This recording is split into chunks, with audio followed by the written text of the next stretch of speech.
Por primera vez en casi 4 décadas, estamos viendo estas dos líneas moverse en direcciones completamente opuestas. Esta línea es el porcentaje de consumidores que espera que el mercado esté más alto en los próximos 12 meses. Y hoy está el nivel más alto jamás registrado, incluso por encima del pico de la burbuja.com. Esta otra línea mide la confianza del consumidor, cómo se siente la gente respecto a su propia situación financiera, y esa confianza cayó al nivel más bajo de la historia. Es decir, los mismos consumidores que nunca se sintieron tan optimistas sobre el mercado, nunca se sintieron tan mal sobre su propia billetera. Esto es el síntoma de un problema mucho más profundo, y la verdad es que se necesita un reset económico mayor para resolverlo. El ingreso personal real en Estados Unidos creció cerca de 50% en los últimos 15 años. Eso es más o menos 2,5% al año. Ese es el crecimiento promedio que han visto los salarios de los estadounidenses ya ajustado por inflación. Pero más recientemente, incluso ese crecimiento modesto empezó a desaparecer. El ingreso personal real en Estados Unidos está cayendo otra vez. Ahora, compara eso con lo que ha pasado con los activos financieros. El S&P 500 ajustado por inflación se ha más que triplicado en el mismo periodo. Mucha gente ya se acostumbró a esto, pero es una brecha que importa, porque la propiedad de activos no está distribuida de forma pareja en la economía. Aproximadamente el 90% del valor del mercado accionario de Estados Unidos es propiedad del 10% de los hogares más ricos. Mientras tanto, los hogares que viven al día, que dependen sobre todo de su salario, han visto crecer su ingreso mucho más lento y no se han beneficiado en nada del interés compuesto que sí han disfrutado los dueños del mercado.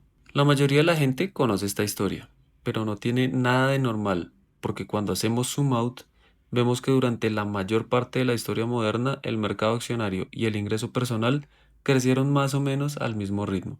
Eso fue cierto por casi 5 décadas, desde los años 70 hasta aproximadamente 2018, que es exactamente lo que uno esperaría en una economía sana. Lo que estamos viendo ahora es un cambio histórico, y la mayoría entiende que esta brecha no puede seguir así para siempre. La economía financiera y la economía real solo pueden separarse hasta cierto punto. Ahí es donde entra la idea de un gran reset, porque muchos argumentan que esta brecha solo se puede resolver con una repreciación violenta de los activos financieros. Podemos entender bien hacia dónde apunta ese posible reset, si primero entendemos qué lo está causando hoy. Las ganancias corporativas, como el porcentaje de PIB, llegan a casi 12%, comparado con apenas 5% en los años 80. Y esto a pesar de un cierre por pandemia, un shock inflacionario por invasión rusa a Ucrania, una guerra comercial y muchos otros golpes económicos. A pesar de todo esto, las empresas estadounidenses nunca fueron tan rentables. Ahora mira lo que pasa del otro lado de esta ecuación. En el mismo periodo, los salarios como porción del PIB cayeron a su nivel más bajo desde 1948, casi 80 años.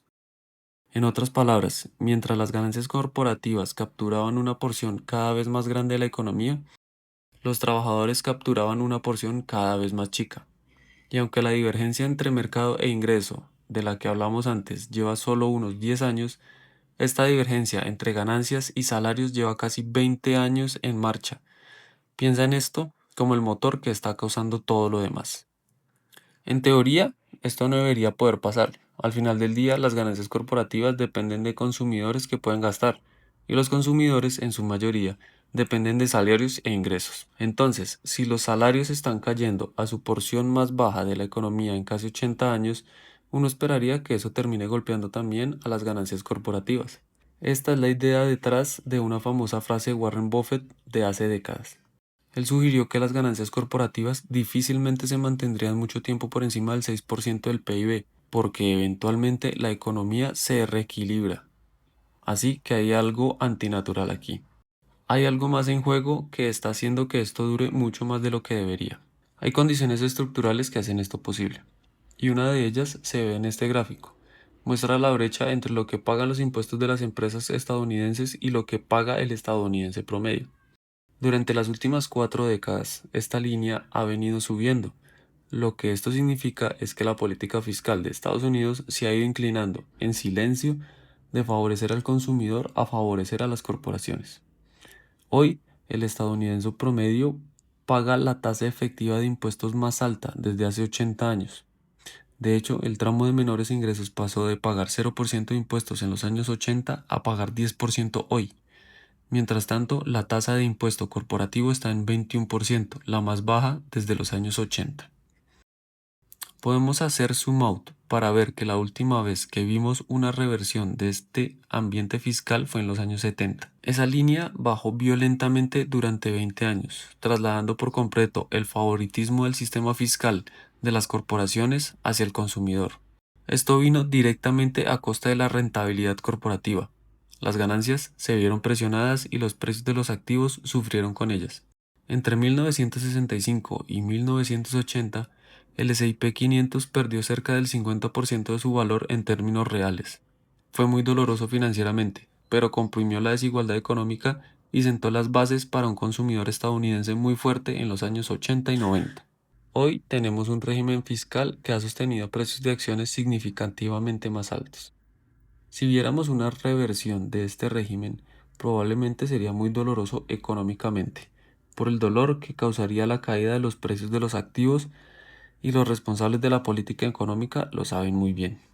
Por eso, ningún gobierno está dispuesto a apretar el gatillo que se necesita para que el reset realmente ocurra. Esto básicamente significa que el motor que describimos antes sigue funcionando. Esto tiene una implicación importante para cualquiera que invierte. En un ambiente donde el capital sigue recibiendo un trato fiscal más favorable que el ingreso laboral, los activos financieros siguen siendo una de las formas más atractivas de construir riqueza a largo plazo. En otras palabras, si el entorno de política se mantiene, y por ahora se está manteniendo, construir riqueza depende cada vez menos de ganar un salario más alto y cada vez más de ser dueño de activos productivos. Así es como se le saca provecho a un sistema roto, en lugar de ser una de las personas que este sistema deja atrás en silencio. Pero también hay que tener claro que esto no va a ser así para siempre. Cuando el ciclo eventualmente cambie y la política empiece a inclinarse otra vez hacia el consumidor a costa de las ganancias corporativas, esos mismos activos rápidamente se pueden convertir en una fuente de riesgo. Así que el objetivo no es simplemente poseer activos, es poseerlos mientras el sistema los recompensa y saber cuándo eso está cambiando. Entonces, ¿qué hay que vigilar de aquí en adelante? Tres señales. Si las ganancias corporativas como porción del PIB empiezan a caer desde ese 12%, si la brecha de impuestos entre empresas y personas empieza a cerrarse, o si los salarios comienzan a recuperar terreno frente al PIB, esas serían las primeras señales de que el reset ya empezó. Hasta que eso pase, el motor sigue prendido. Y la pregunta que queda abierta es, ¿cuánto más puede correr antes de que alguien finalmente apague el motor?